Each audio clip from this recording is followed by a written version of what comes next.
Hey, good morning everyone. So what am I working on now? Well, I got this Jeep Patriot. It's getting a motor and a tranny. It blew the motor, but it's got 300,000 miles on it. So we're putting a motor and tranny in it.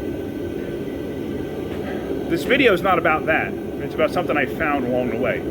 300,000 miles, original engine, original tranny. It blew a head gasket or something happened. I mean, it's got coolant in the oil and everything else, but it's not worth fixing. It lost all its compression, so it probably broke a timing chain or just really blew the head gasket that bad. Who knows? But anyway, so we couldn't find one of these at auction, but Mo had a friend at a wrecking yard, and he was able to get an engine and tranny assembly that we're going to throw in this thing. But anyway, like I said, that's not what this video is about. As I'm pulling this thing apart, obviously people have been working on this over time. I see this way too often where people don't pay attention, especially on doing brakes. You're doing brakes and you're putting something back together, pay attention to what you're doing. Let me show you what I got. All right, so let's go over here. All right, so here's the brakes, okay? Got plenty of meat on the pads. Look at that. What is up with that? That is a kink in the line. That's not good. Did somebody put lines on this at one point and then route it like this? Did somebody put struts on this thing at one point? That looks like an original strut, but it could be just a factory replacement. It's possible. So what happened here? Honestly, I'm not sure. I mean, I see that this is in the right position, but this, I think, is flipped. For some reason, I think the bolt is supposed to come in through the backside for this one. But I don't recall. I'm going to look it up just to see. But with this like this doesn't change. This always stays with the strut assembly and everything else. So this is always kinked like this.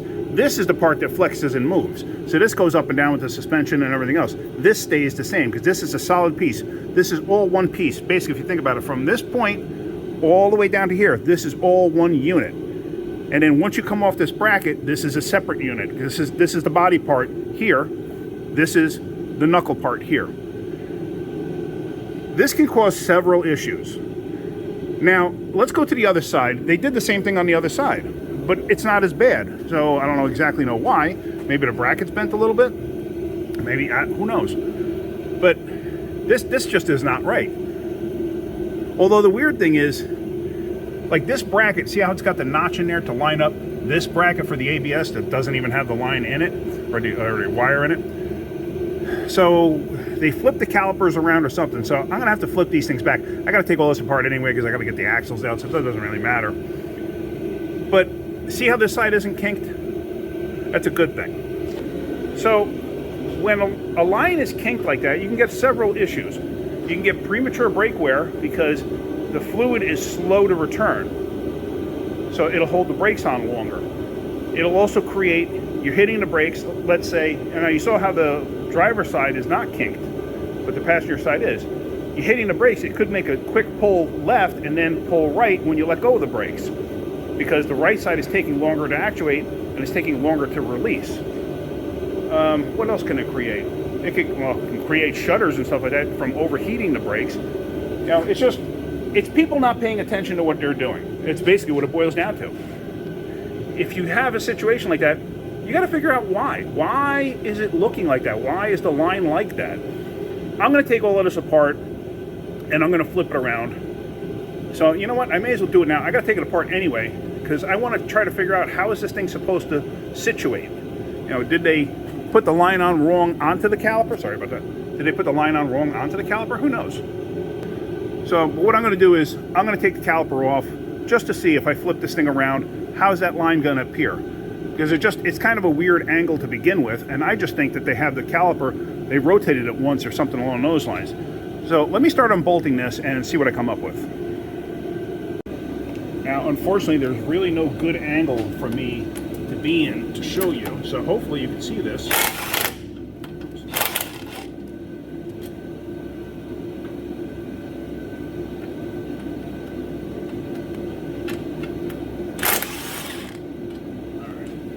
Calipers unbolted. So now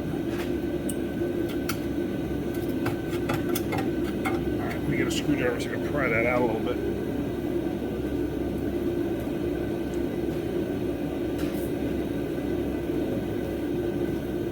A lot of times what will happen is the rotor will get a ridge towards the end, and I can feel it right there. And so the pads won't slide up and over.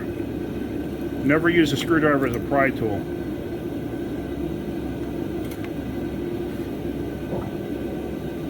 Do as I say, not as I do. All right, so now I'm going to hold the pads in place when I do this. And there we go. That's how it's supposed to be. Catch the bolt.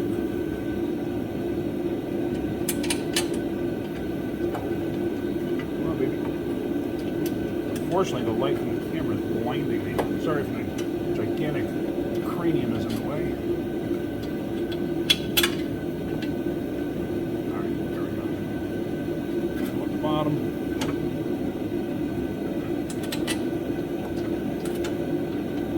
Alright, go at the top. Let me just tighten it up real quick.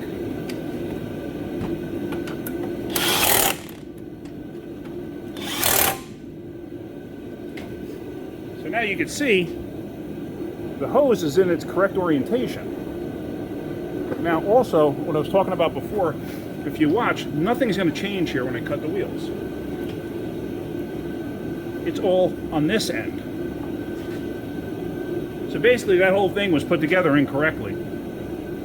Technically, if this is my vehicle, I would replace this hose. Since we're doing an engine and transmission, we're going to suggest it to the customer that we do put a hose on it.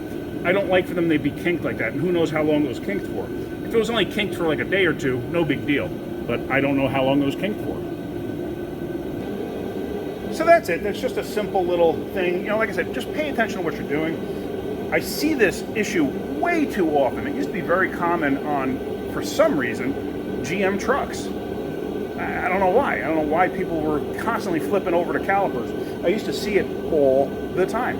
People come in and say, oh, I had my brakes done 10,000 miles ago. I don't know why they're worn out. Well, I know why they're worn out, because the brakes were never releasing. Because somebody kinked the hose. It's just like a garden hose. You know, you kink your garden hose, water doesn't come out. Well, imagine if brake fluid goes past that and now it can't return. It holds the brakes on. All right, well, that's it. Hopefully you got something out of that. Hopefully you learned something. Yeah, so that's it. If you're getting something out of my videos, hit that like button. If you could, please subscribe. Tell your friends to subscribe too. All right, guys, have a great day. Keep wrenching.